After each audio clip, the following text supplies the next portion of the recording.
Good morning friends, ISPCS academy में आपका स्वागत है। और आज है 20 जनवरी और हम देख लेंगे 20 जनवरी के करंट अफेयर्स।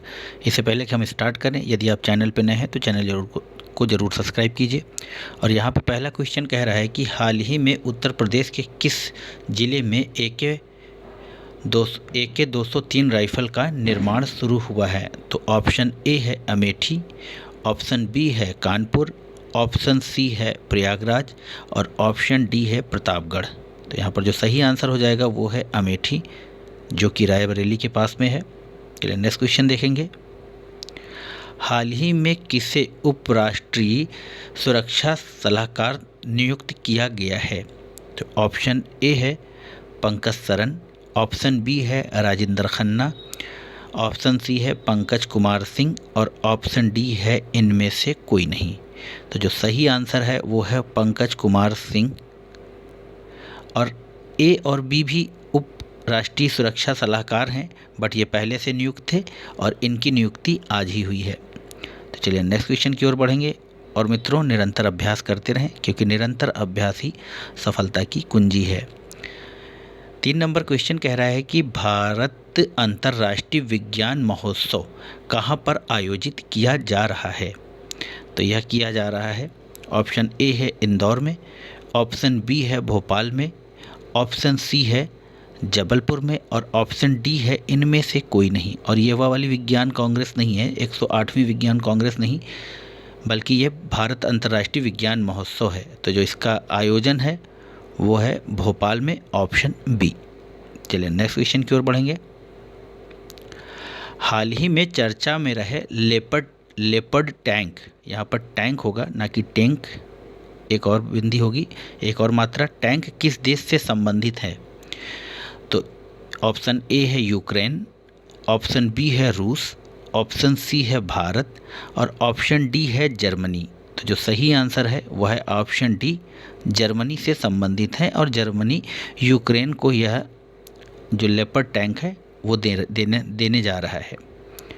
चलिए नेक्स्ट क्वेश्चन बढ़ेंगे और 5वें में देख लेंगे कि हाल ही में चर्चा में रही ग्रेटर स्कॉप निम्नलिखित में से क्या है? तो यह ग्रेटर स्कॉप है और देख लेंगे कि यह क्या है। तो ऑप्शन ए कह रहा है एक बिल्ली, बी में एक चमगादड़, सी में एक बत्तख और डी में एक तितली। तो जो सही आंसर है वह है एक बत्तख, और ये मणिपुर में जो लोकटक झील है वहाँ पर पाई गई है। ये एक विलुप्त प्राय प्राणी है। चलिए नेक्स्ट क्वेश्चन देखेंगे। निम्नलिखित में से किस संस्था द्वारा giving to amplify earth action launch किया गया?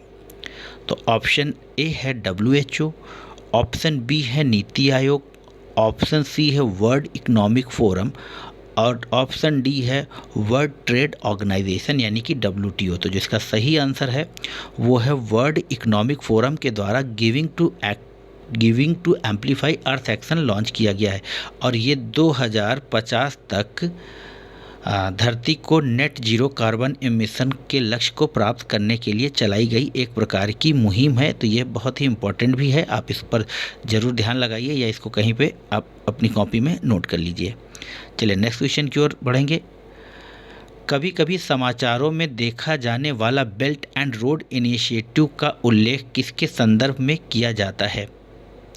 तो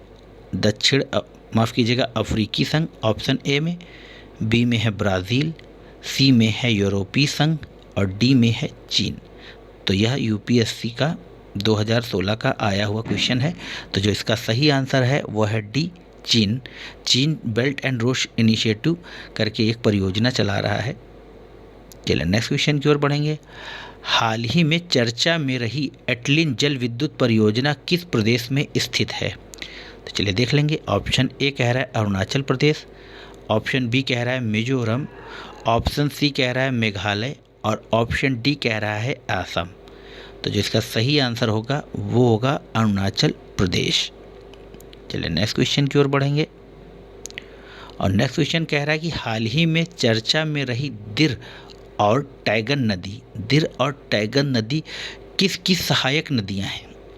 तो ऑप्शन ए है दिहांग, ऑप्शन बी है दिबांग, ऑप्शन सी है पद्मा और ऑप्शन डी है महानदी। तो जो इसका सही आंसर होगा दोस्तों वो है दिबांग। और इससे पहले जो एटलिन जल विद्युत परियोजना थी वो इन्हीं दो नदियों पर बनी हुई है। तो चलिए देख लेंगे नेक्स्ट क्वेश्चन।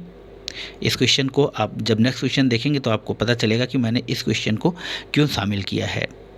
चलिए नेक्स्ट क्वेश्चन देखेंगे। टिहरी जल विद्युत परिसर निम्नलिखित में से किस नदी पर स्थित है? तो ऑप्शन ए है अलकनंदा, ऑप्शन बी है भागीरथी, ऑप्शन सी है धौलीगंगा और ऑप्शन डी है मंदाकिनी। तो इसका सही आंसर हो जाएगा भागीरथी। नेक्स्ट क्वेश्चन की ओर बढ़ेंगे और देख लेंगे। एक और क्वेश्चन है इसमें 11। तपोवन और विष्णुगढ़ जल विद्युत परियोजना कहाँ पर स्थित हैं?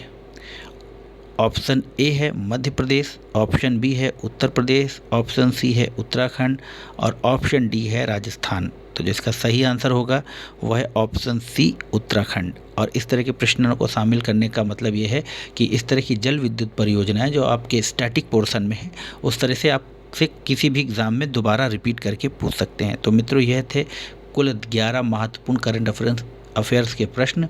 आशा है आप लोगों को पसंद आएंगे। आपका दिन शुभ हो। जय हिंद, जय भारत, नमस्कार।